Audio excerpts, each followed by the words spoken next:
팔복을 계속하고 있습니다. 팔복 하나하나 진행하는 동안에 과연 내 속에 팔복의 이러한 복이 충만히 임하시기를 주의 이름으로 축원합니다. 우리가 심령이 가난한 자에서 시작했습니다. 심령 가난의 복, 또 애통하는 자의 복, 그리고 오늘은 세 번째로 온유한 자의 복입니다. 온유한 자는 복이 있나니 그들이 땅을 기업으로 받을 것이며, 심령 가난이나 애통이나 주로 자신의 내면적으로 일어나는 일들입니다. 이에 비하면은 온유함이라는 것은 물론 내면적인 요소가 있지만 대인관계나 대외관계에서 발생하는 덕이기도 합니다. 온유함이라는 이 헬라어를 번역할 때 영문으로는 meek 혹은 humble, gentle 이런 말로 번역을 합니다. 온유함, 겸손함, 부드러움 이런 의미입니다. 이 온유함을 윤리적 차원에서 해석을 하면 부드러운 대인관계를 말하는 거예요. 타인의 권리를 존중하고 다른 사람을 이해하고 누구든지 적으로 삼지 않고 피해를 입었다고 해서 복수하지 않고 참고 견디는 모습이죠. 신앙적 차원에서 온유함이라는 것은 하나님의 처분에 고분고분히 따르는, 그래서 하나님께 순종하는 그런 모습을 가리킵니다. 이러한 사람이 받는 복은 땅을 기업으로 받는다, 그렇게 얘기를 했습니다. 땅이란 말은 문자 그대로 토지나 세상에서 땅이 될 수도 있고 재산이 될 수도 있어요. 또 영적으로 보면은 천국을 의미하기도 합니다. 어쨌든 그 온유한 자는 이와 같이 크나큰 혜택을 받아요. 기업이라는 이 표현은 우리 구약이나 신약에 여러 차례 등장하는 단어인데 이것은 상속 재산을 말하는 겁니다. 그래서 온유한 사람은 상속 재산을 많이 받아요. 그 상속이라는 것이 억지로 얻는 게 아니잖아요. 그래서 온유한 사람은 천국도 받을 뿐 아니라 땅에서도 많은 소유를 하나님이 거저 주셔서 선물로 받습니다. 오늘 이러한 축복을 받으시기 바랍니다.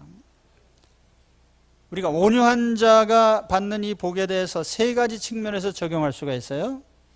첫째로는 보편적인 원리로서 온유함이 사람들을 복되게 합니다. 온유한 자 필승의 법칙. 불신앙자이든지 신자이든지 막론하고 온유한 삶의 방식이 결국 우리에게 승리를 가져다 줍니다.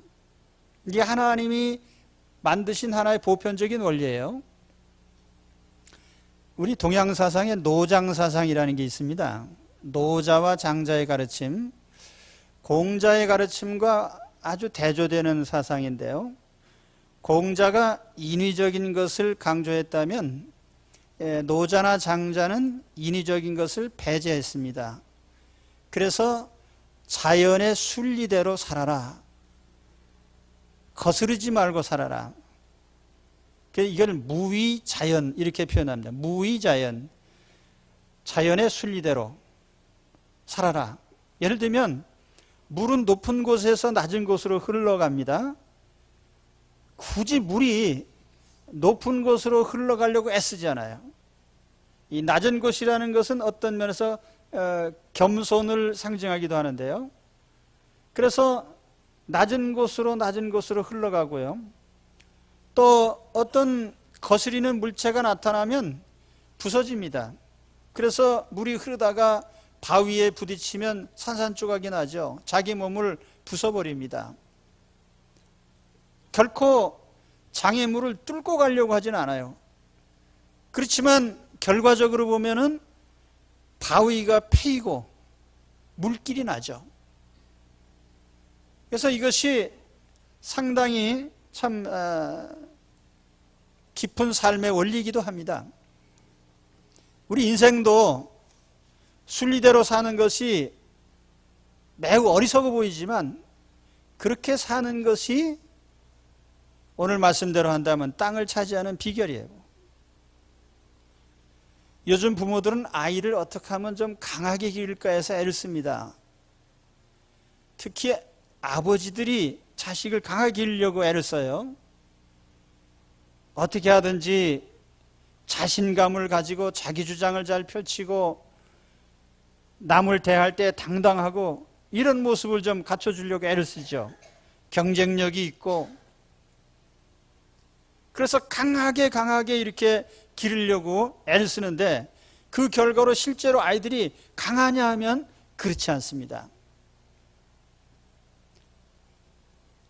2010년 통계에 보면은 1살에서 24살까지 아주 젊은 층이죠. 사망 원인 1위가 자살입니다. 병들어 죽는 거, 사고나 죽는 거, 강도 살인으로 죽는 거, 이거는 다 뒤로 갑니다. 특히 15살에서 24살까지의 가장 왕성한 젊은이들, 그들의 사망 원인을 볼 때 더욱 자살의 비율이 높아져요. 인구 10만 명당 15.3명인데 대단히 높은 수치입니다. 그래서 젊은 청년들이 성적 좀 떨어졌다고 죽고 또는 애인 잃어버렸다고 죽고 또 꾸중 좀 들었다고 죽고 아니면 돈 없다고 너무 자기는 처지가 참 어렵다고 그 못 견디는 거예요. 이게 강한 게 아니에요.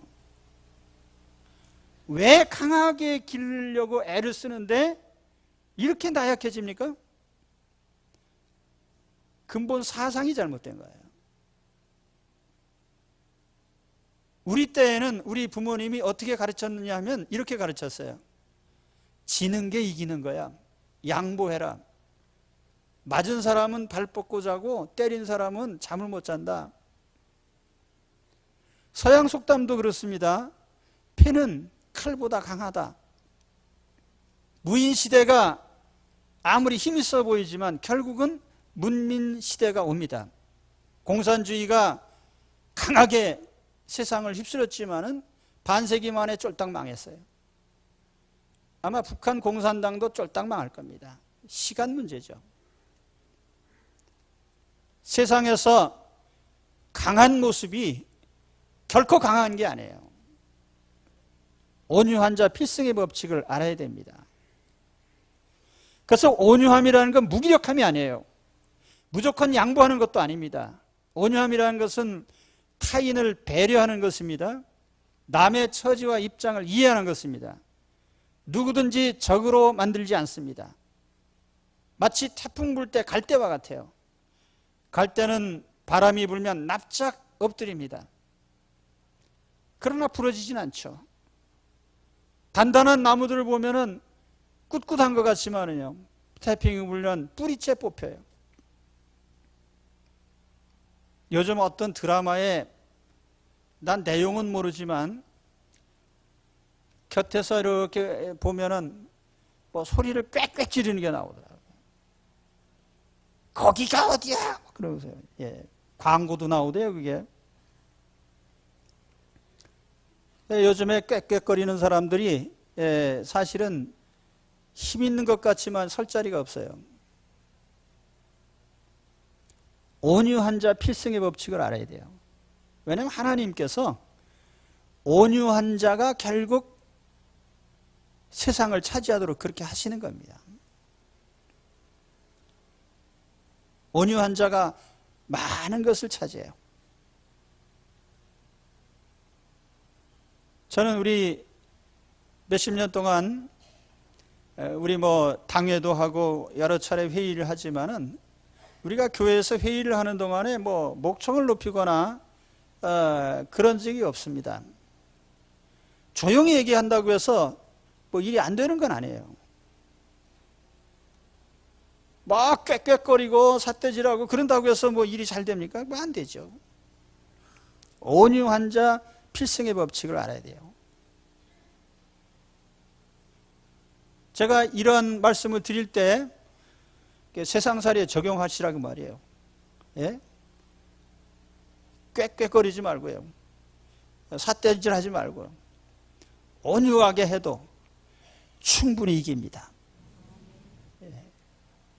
믿습니까? 예, 하나님 말씀이니까요. 두 번째는 신앙적 축복의 원리로서 이 온유함인데요. 온유한 자가 복을 받는 건 신앙의 원리입니다. 신앙적으로 온유함이라는 것은 인간적인 뜻을 꺾고 하나님 뜻에 순종한다는 뜻이에요. 내 모든 생각과 내 모든 의지와 내가 주장하는 바를 다 포기하고 하나님이 지시하는 대로 간다는 뜻입니다. 이게 신앙적 온유함이고요. 이러한 사람에게 하나님은 복을 주십니다. 여러분 집에 가셔서 시편 37편 5절로부터 이 시편을 두고두고 읽으세요. 시편 37편 5절. 다윗의 시인데 우리 인생에 너무너무 큰 교훈이에요. 두고두고 보세요.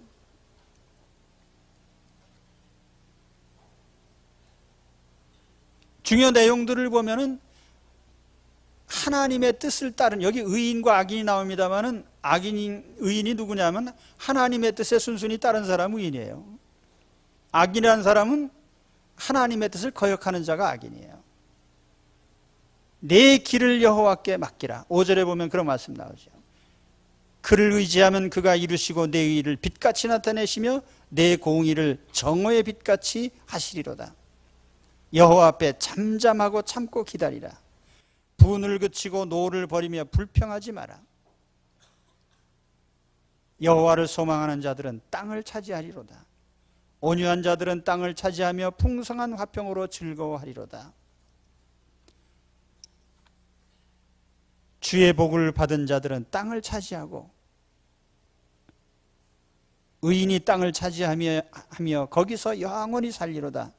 반복되는 문구입니다. 여호와를 바라고 그의 도를 지키라. 그리하면 내가 땅을 차지하게 하실 것이라. 이 땅을 차지한다는 말이 여러 차례 나옵니다.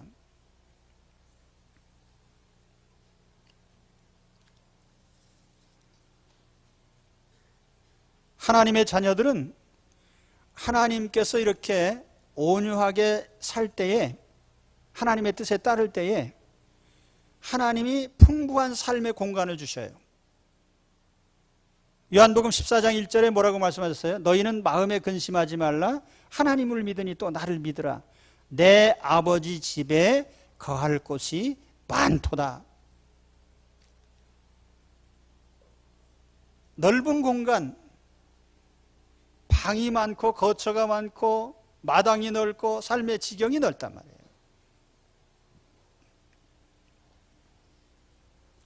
그렇다고 해서 하나님의 자녀들이 빡빡 우기면서 남의 소유를 뺏거나 그러진 않아요. 억척을 떨지 않고 내가 잘났다고 광고하지 않고 남의 것에 욕심내지 않고 분노하고 다투지 않습니다. 인내합니다. 관용합니다. 양보합니다. 남을 인정해 줍니다. 그렇게 살지라도 하나님께서 넉넉히 주셔요. 믿으십니까? 예. 이게 하나님의 신앙적인 축복의 원리거든요. 그러면 보세요. 실제로 이렇게 하나님을 믿고 순종해가는 사람들은 다 부동산 부자입니까? 자기 이름으로 등기된 땅이 많아요? 그런 것 같지는 않죠. 저도 소원이 있습니다. 나는 좀 넓은 땅에 허름한 집이라도 짓고 이런 개인 주택에 좀 살면 좋겠어요. 그리고 소원이 뚝딱거리면서 뭐 만들고 고치는 것이 소원입니다. 예. 제가 요즘에 에어 컴프레서를 하나 샀는데 이걸 아파트에서 트니까 그냥 천둥 소리가 나가지고 한번 딱 틀고 미안해서 틀지도 못하고, 그래서 제가 창고라도 어디 하나 얻어가지고 목수일도 하고 기계도 수리하고 좀 시끄럽게 해도 괜찮은 이런 집에 좀 살았으면 좋겠습니다.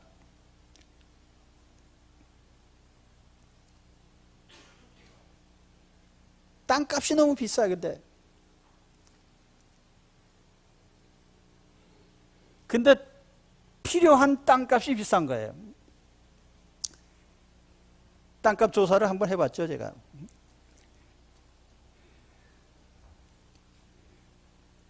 경남 하동군 화계면 범왕리라는 데가 있는데 거기 산에 한 평에 430원이에요.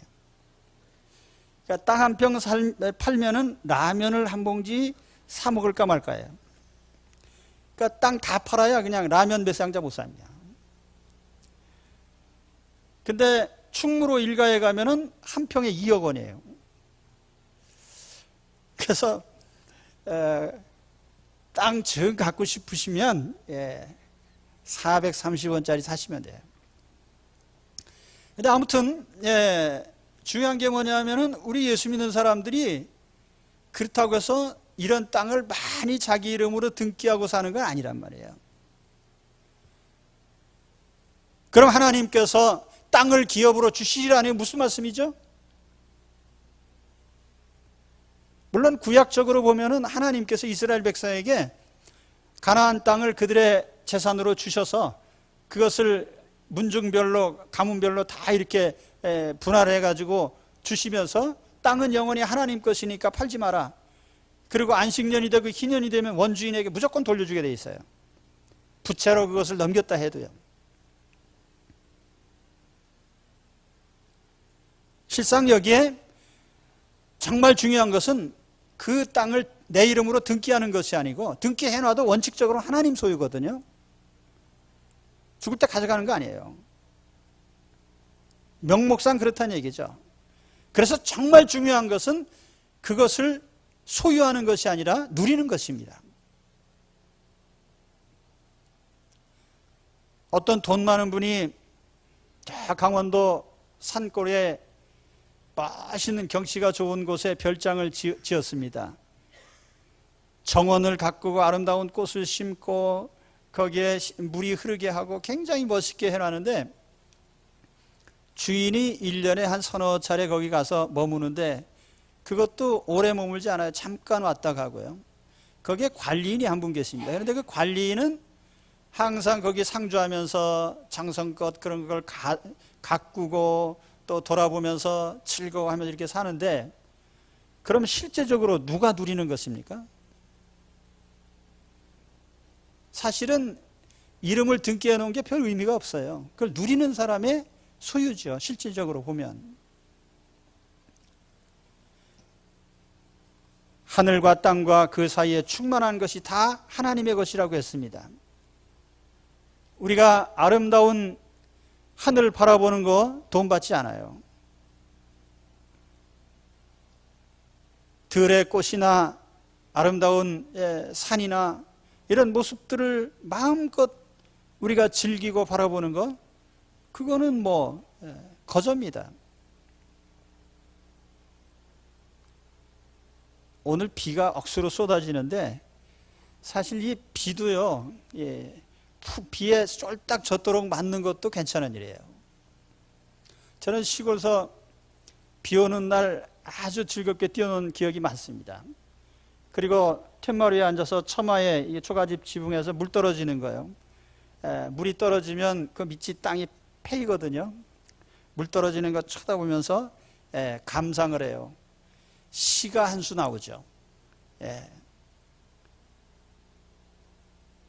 그래서 우리는 하나님께서 주시는 이 아름다운 세상을 바라보고 즐기고 누리는, 그것이 진정한 하나님이 주신 세상을 소유하는 복입니다.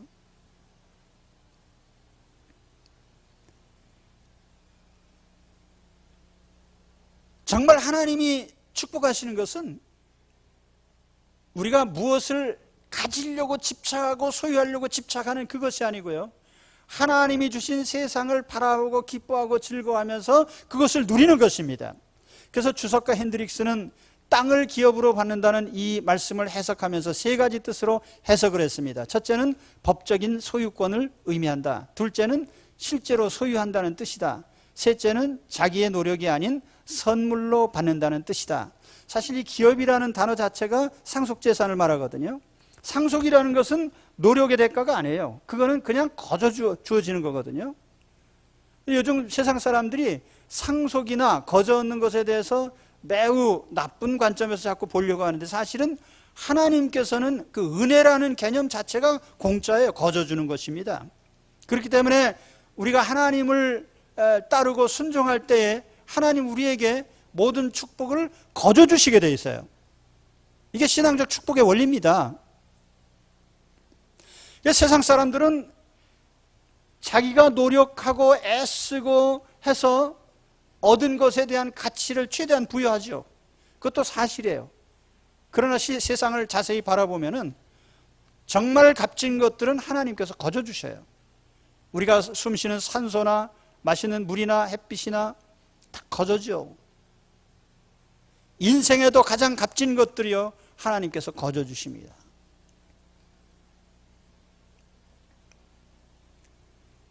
그래서 기왕이면 부모가 쫄쫄이 거지가 돼가지고 자손한테 아무것도 물려줄 것이 없는 것보다 부모가 부자라서 물려줄 것이 있으면 행결났죠. 우리가 그거 자체를, 상속이라는 개념 자체를 나쁘게 볼 이유가 하나도 없는 거예요. 천국이라는 것은 본래 하나님이 우리에게 거저 상속시켜 주시는 것이거든요.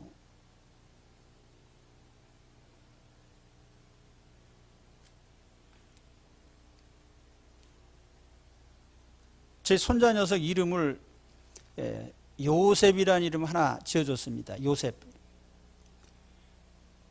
그 요셉이라는 이름이 참 좋은 이름이에요.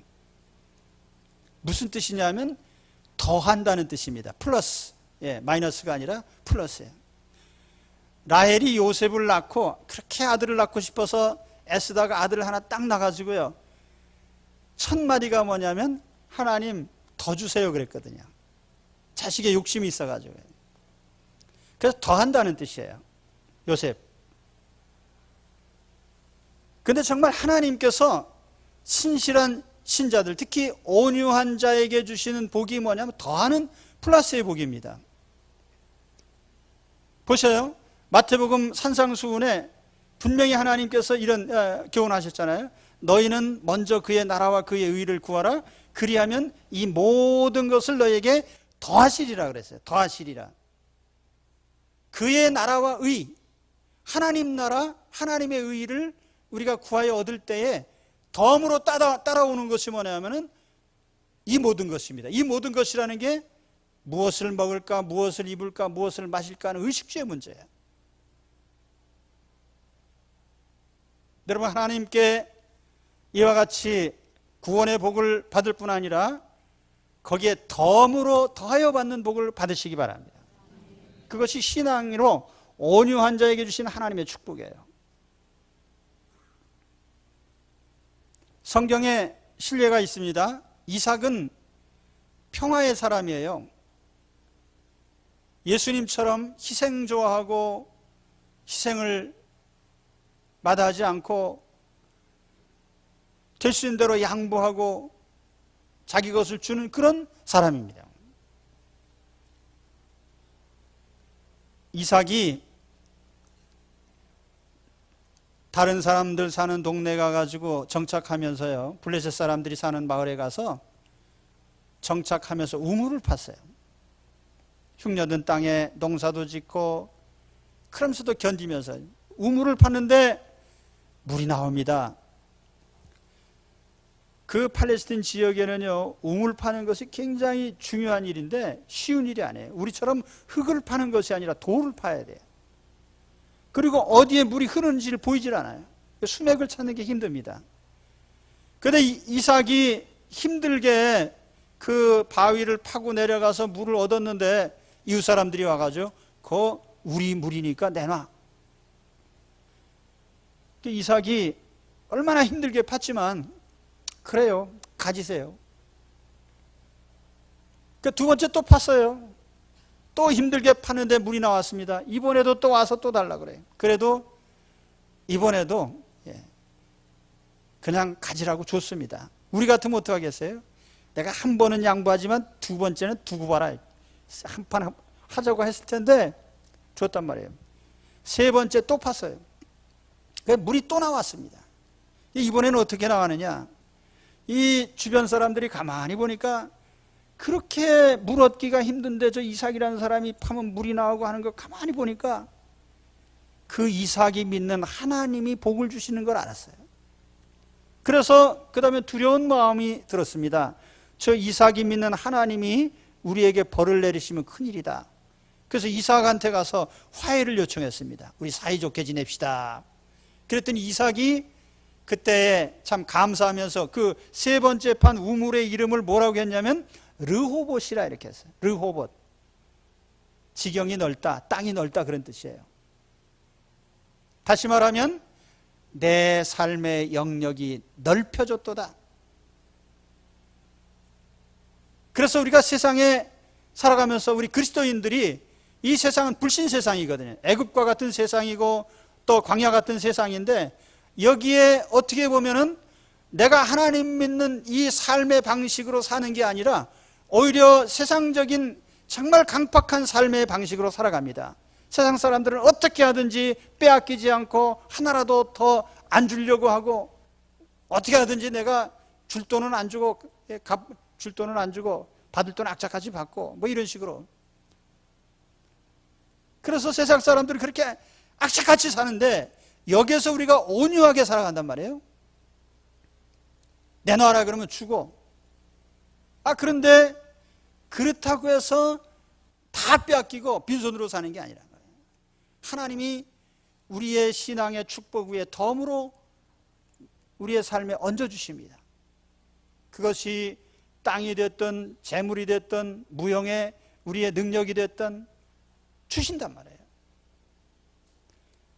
그래서 우리 예수 믿는 사람들은 빡빡 우기지 않아도요, 다른 사람이 내 의견을 따라줘요. 또 내가 나 잘났다고 이렇게 자랑 안 해도요, 딴 사람들이 훌륭하다고 인정을 해줘요. 남의 것을 빼앗지 않아도 소유가 넉넉합니다.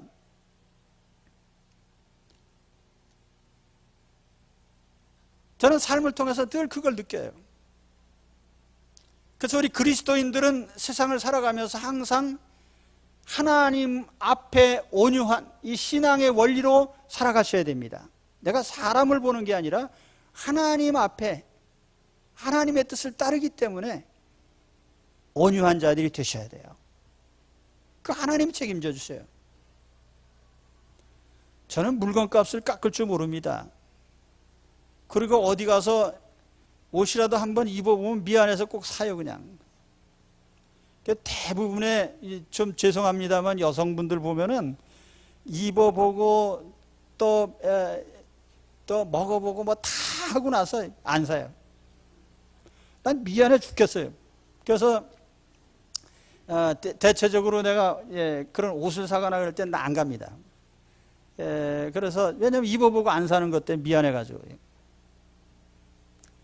그 물건값도 굳이 깎을 필요가 없어요. 그래서 사실 그 시장에 가서 우리가 콩나물을 사고 물건 살 때 그렇게 받아가지고 좀 생계가 되시겠습니까? 좀 많이 받으셔야지. 그러니까 좀 더 줄 수 없나요?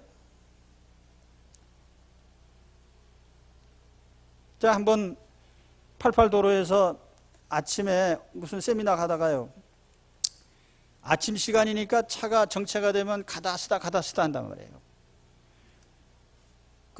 내 차를 뒤에 있는 어떤 분이 와가지고 들이받았어요. 내 차가 들썩했는데 나가보니까 뒤 범퍼가 망가졌어요.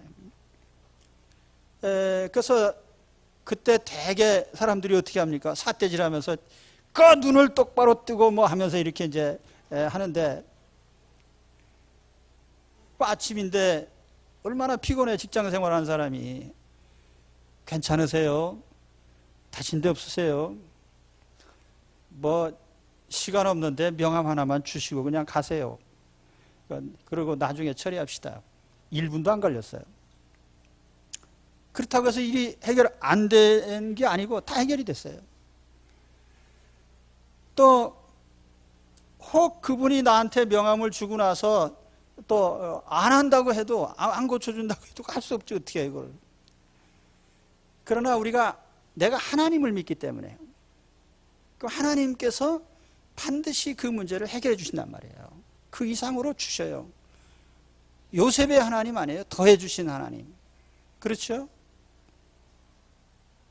우리가 하나님을 안 믿는 사람이라면 세상에서 악착같이 그렇게 살겠지만 하나님을 믿기 때문에 우린 그렇게 살아도요, 하나님이 항상 주십니다. 제 지갑 속에 돈을 넣어가지고 다니는데 얼마가 들어있는지 한 번도 계산한 적도 없고 쉬어본 적이 없어서요. 얼마간지 언제나 몰라요. 그리고 하여튼 여기 돈이 조금만 많으면요, 엄청 많은 것 같아가지고 마음이 아주 그냥 뿌듯합니다. 물론 그것을 딱 세고 꼼꼼하게 헤아려가지고 참 철저하게 사는 분도 계시겠죠. 내 삶의 방식은 그래요. 그래도 하나님이 주시면 쓰고 안 주시면 안 쓰고 그러면 되는 거지. 안 주시는 것도 억지로 써도 안 되는 거고. 여러분, 우리가 하나님 앞에 하나님의 뜻에 따라 살려고 하는 온유한 마음을 품을 때에 하나님은 우리 삶을 항상 더해 주시도록 되어 있어요. 기업으로 주시고, 그죠? 거기에는 모든 것이 다 포함되어 있습니다. 그리고 세 번째 적용할 것은 구원의 원리로서의 온유함이에요. 우리가 구원받을 때에 하나님의 뜻을 따르는 자에게 구원을 주시는 것입니다. 오늘 본문의 배경이 되는 건 구약 성경인데, 과거 이스라엘 백성들은 출애굽을 했고 광야를 통과했고 가나안 땅에 정착을 했습니다. 그런데 이스라엘 백성들이 이와 같이 출애굽을 하고 광야를 40년 동안 무사히 통과하고 가나안을 정복하게 된 이유가 뭡니까? 그것이 이스라엘 사람들이 강한 군대를 가지고 훈련을 잘했고 또는 조직적으로 잘 싸웠기 때문에 이겼나요? 그들에게 무슨 군사작전이 있었습니까? 그들은 오합지졸입니다. 작전이 없습니다. 단 한 가지 그들이 할 줄 안 것은 하나님의 지시대로 따른 것뿐이에요. 하나님이 원하시는 대로요. 하나님이 모세를 구원자로 보내셨을 때, 이분이 하나님이 보내신 구원자구나 믿고 따랐단 말이에요. 광야를 40년 동안 지나가는 동안에 불과 구름 기둥, 성령님의 인도를 상징하는 겁니다. 불과 구름 기둥이 이스라엘 인도에 가는데 불과 구름 기둥이 멈추면 그곳에 멈추고, 불과 구름 기둥이 움직이면 따라가고, 어디에서 캠프를 하면은 하루고 이틀이고 일주일이고 그냥 머물러요. 그래서 이 하나님의 인도하심 대로 따라가니까 광야를 통과했고 가나안 땅에 들어간 겁니다. 요단강을 건너는 것, 여리고성을 무너뜨린 것, 그것이 인간적인 작전이 아니에요. 하나님의 지시대로 따라간 것 뿐입니다. 다시 말하면 하나님이 정하신 구원의 길로 고분고분 따라왔다 그 말이에요. 이걸 우리 신약적인 표현으로 한다면 누가 구원을 받습니까? 하나님께서 예수 그리스도를 구원자로 보내신 것을 그렇습니까? 하고 우리가 믿고 영접하고 따라가는 거예요. 내가 죄인인 줄 몰랐는데 하나님께서 우리 인생이 얼마나 죄인인지를 일깨워 주셔서 그렇군요, 내가 죄인입니다, 수긍하고 인정하는 거예요. 그래서 이 온유함이라는 것은 하나님의 처분을 따르는 자세입니다. 근본적으로요. 그리고 하나님이 주신 구원의 길로 따라가는 거예요. 근데 출애굽 당시에도 보세요. 모세가 하나님이 보내신 구원자인데 우리가 왜 모세만 따라야 됩니까? 또 광야 생활하는 동안에 우리가 꼭 가나안으로 가야 됩니까? 애굽으로 돌아가면 안 됩니까? 라고 하는 사람들은 다 광야에서 죽었어요. 그 60만 3,550명 중에 2명만 가나안 땅에 들어가고요. 나머지는 다 죽었단 말이에요. 요즘도 그런 사람들 많아요. 우리는 죄인입니다. 회개해야 됩니다. 내가 무슨 죄인입니까? 그리고 내가 제일 듣기 싫은 말이 뭐냐면 나는 하늘을 우러러 한 점 부끄러움도 없습니다. 이런 말을 쓰는 사람들이 있거든요. 그 하나님 앞에서 그 말하는 것은 하나님을 모독하는 거예요. 이거는 하나님을 진노케 하신 일이에요. 하늘을 우러러 한 점 부끄러움 없이, 이것은 윤동주 씨의 시에 나오는 구절이에요. 그건 시에나 나오는 것이지 누구도 그 말을 할 자격이 없습니다. 우리 하나님 앞에 죄인이죠. 네, 내가 하나님 앞에 죄인입니다. 그렇기 때문에 하나님의 처분대로 따르는 것이 바로 회개하고 예수님을 믿고 예수님을 영접하고, 그래서 하나님이 정한 구원의 길로 오는 것입니다. 천국의 주인은 하나님이시죠. 하나님이 천국을 만드시고 우리를 천국 자녀로 부르시고 인도해 가십니다. 누가 여기에 들어가요? 온유하게 하나님의 구원의 도리를 따르고 믿고 따라오는 사람. 그러니까 천국에 누가 있습니까? 온유한 사람 다 있어요. 거기에는 모세가 있습니다. 에녹이 있습니다. 노아가 있습니다. 아브라함이 있습니다. 과거에는 죄를 졌지만 회개한 사람도 많아요. 기생 라합도 있습니다. 우편 강도도 있습니다. 세리 마태, 삭개오, 수가성 여인, 수로보니게 여인, 이방인 고넬료, 다 천국에 있죠. 그럼 지옥에 누가 있어요? 스스로 강하다고 자부하는 자들이 다 거기가 있어요. 단테의 신곡에 보면 지옥편에 지옥에 들어간 사람들 몇 면이 나와요. 그 지옥에도 보면은 구역이 있습니다. 그 등급이 있어요, 이렇게. 그런데 거기에 9개의 구역이 차례로 이렇게 깊은 지옥으로 떨어져 가는데, 거기 보면은 애욕의 죄를 범한 사람, 탐욕의 죄를 지은 사람, 분노와 무절제한 사람, 우상숭배자, 폭력죄를 지은 사람, 그리고 유혹자들, 아첨꾼, 점쟁이, 탐관오리, 위조 화폐를 만든 사람, 위선자, 도둑, 사기꾼, 모략가, 분열주의자, 그리고 맨 안쪽에 누가 있어요? 밑바닥에 배신자들이 있어요. 근데 배신자도 등급이 있어요. 그거는 단테가 구분한 겁니다. 예를 들면 친족을 배반한 사람, 조국을 배반한 사람, 손님을 배반한 사람, 제일 마지막에 지옥 중에서도 제일 깊은 지옥에 있는 사람이 뭐예요? 배은망덕한 사람, 가론 유다 같은 사람.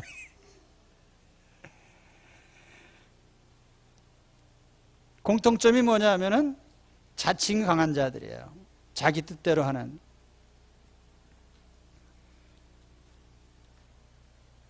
천국은 하나님의 처분에 순종하는 온유한 사람들의 것입니다. 그래서 오늘 우리는 이 말씀을 잘 우리 자신에게 적용해 봐야 돼요. 모든 자만을 버리고 하나님의 처분을 고분고분 따르는 온유한 자들이 되시기 바랍니다. 그래서 우리가 천국을 상속받아야 돼요. 뿐만 아니라 덤으로 주시는 하나님의 축복을 받으시기 바랍니다. 오늘 제가 이 온유한 자의 복을 말씀드렸어요. 이 산상수훈의 이 축복이 실제로 천국의 자녀들, 우리 하나님 백성들, 그리스도인들의 복입니다. 우리가 누려야 될 복들이에요. 그래서 이 온유한 자의 복을 우리가 누려야 됩니다. 오늘 우리는 이것을 우리 삶에 적용을 해서요, 세상 살아가는 동안 우리가 첫째로는 세상 삶의 원리라고 그랬거든요. 안 믿는 사람들이야 믿는 구석이 없으니까 따지고 빡빡 우기고 대들고 싸우고 그래야 되지만, 우리 그리스도인들은 하나님을 믿기 때문에 굳이 그럴 필요가 없어요. 온유한 자, 양보하고 너그럽게 모든 걸 대해도요, 빼앗겨도 실상은 이삭처럼 얻는 자가 됩니다. 신앙적인 축복의 원리도 마찬가지예요. 하나님의 뜻, 내 뜻을 버리고 하나님 뜻을 따르기만 하면 하나님이 오히려 우리에게 넘치도록 주시게 되어 있어요. 구원의 원리도 마찬가지고요. 하나님이 정하신 구원의 길이 있는데 딴 길로 가겠다고 굳이 우리가 고집 부릴 필요가 없는 거죠. 하나님 정하신 길로 나는 가겠습니다. 이 온유함이에요. 그래서 오늘 우리는 이 온유한 자가 받는 복을 받아야 됩니다. 그리고 이 말씀대로 사시면 정말 하나님이 복을 주셔요. 그래서 세상 사는 동안에 힘들게 살지 마세요. 억지로 얻으려고 애쓰는 인생이 아니라 하나님 앞에 온유하게 살다 보니까 하나님이 다 주시는, 이게 얼마나 큰 축복이에요. 이 복을 누리셔야 됩니다. 그래서 기업으로, 땅을 기업으로, 기업이라는 건 상속재산이라고 했죠. 거저주시는 거. 우리 하나님이 거저주시는 복을 누리는 천국의 상속자들이 되셔야 됩니다. 그래서 오늘 온유한 자가 누리는 이 복을 온유한 자가 됨으로써 하나님께 받으시기를 축원합니다. 기도하겠습니다.